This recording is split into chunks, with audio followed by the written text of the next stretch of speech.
Hi all and welcome to my new video. I think this video is very important in order to understand Bitcoin revolution and why so many people in the Bitcoin community are saying that Bitcoin is the best form of money. And one of the reason or the principal reason is because of programmed scarcity. Let's deep dive on it. So before discussing about Bitcoin, we need to do a step back and look at the history of money and what we learned in the studying the history of money, we say that the key property of money, of the key property of the things or commodity that was chosen freely as money, was the salability, meaning the easy with which a good can be sold on the market whenever its holder desires, with the least loss of price. And this is very important, with the least loss of price.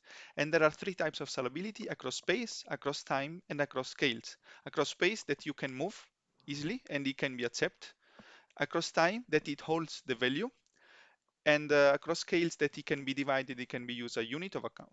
So regarding the part across time, is very important, the store of value.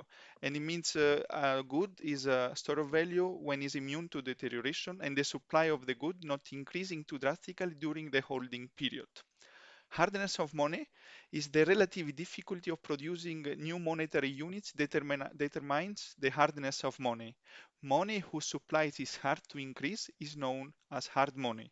Hardest is the money, more they are used as store of value. Hard money means high ratio stock to flow, existing supply versus extra production per year, and that will be made in the next time period. As you know, during the history, gold was the clear winner. In the last thousands of years, gold has been the most important store of value. There was also silver, but was by far less used. Why gold became the clear winner? Firstly, and the biggest reason is because it was the most sellable across time and across space. It was at the beginning, it was easy to move. For sure, the paper money is much, or fiat money is much easier to move, but most important, it was sellable across time.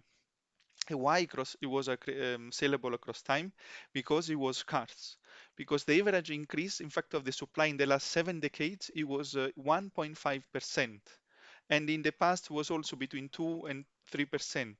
And this is because it's very complex to produce gold or to extract gold from mines, and it also very expensive, so very difficult and very expensive. In fact, the stock to flow ratio is 62. It means that it takes 62 years to double the current supply of gold. Store of value constrained from inflating the supply when demand increase. In fact, gold hold its value and increase its value through the thousands of years exactly because of this reason. When demand increase, with any other good like copper, iron, also at the beginning there is a price increase, but then the supply also increase, bringing the price further down. So the price after going up is going down. But with gold, if demand increase, the price is going up, and then the supply should be also increase. But the supply cannot increase so much. That's why the price remain high. And if we make a comparison with fiat money, we see that between 1960 and 2015, the average supply growth rate of the 160 countries has been 32.1% per year, 11.13% for the top seven. All this information you can find in the great book, The Bitcoin Standard, and that is the best book to read to learn about Bitcoin revolution. So gold was the clear winner, firstly because it was scarce and it was used as store of value. If you hear other people saying that gold became the money because you can make decoration, because it's nice to see, or because you can use it in the industry, these people have simply no clue about the history of money. It's not they miss something, they have no clue about the history of money. Now let's move to Bitcoin and compare it to gold. As you can see here, there is a graph. In the blue line, there is how many bitcoins that will be mined from the year zeros to 2000, from 2008 till 2100. And so here is just the first part. And you can see that at the moment, we have in few days there will be 19 million Bitcoin will be mined, so 90.4 of the supply.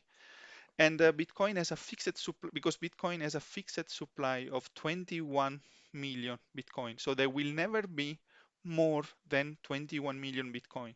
The last Bitcoin to be mined will be in 2140, but from now 2022 till 2140, so 118 years, they will be mined only 9.6% of the supply because 90.4 has already been mined. The actual scarcity is 1.7%. You can see also in the graph, in the yellow line, the orange line is a bit more than 1%. And this, because we can produce 328.5K Bitcoin mined per year with 6.25 mined every 10 minutes. And this scarcity will decrease slightly year over year, and then it will be cut by 2 in 2024. It will be less than 1%, so it will be more scarce than gold. In fact, for the same for the actual stock to flow. Actual stock to flow ratio is 57.8, is a bit less than gold. Gold is 62. In 2024, there will be next halving, and the stock to flow will be more than 100. It means that it will take more than 100 years in order to double the supply of Bitcoin, making Bitcoin the most scarce asset in the world. And then it's not just scarce, it's a programmed scarcity. In 2140, it will be fixed.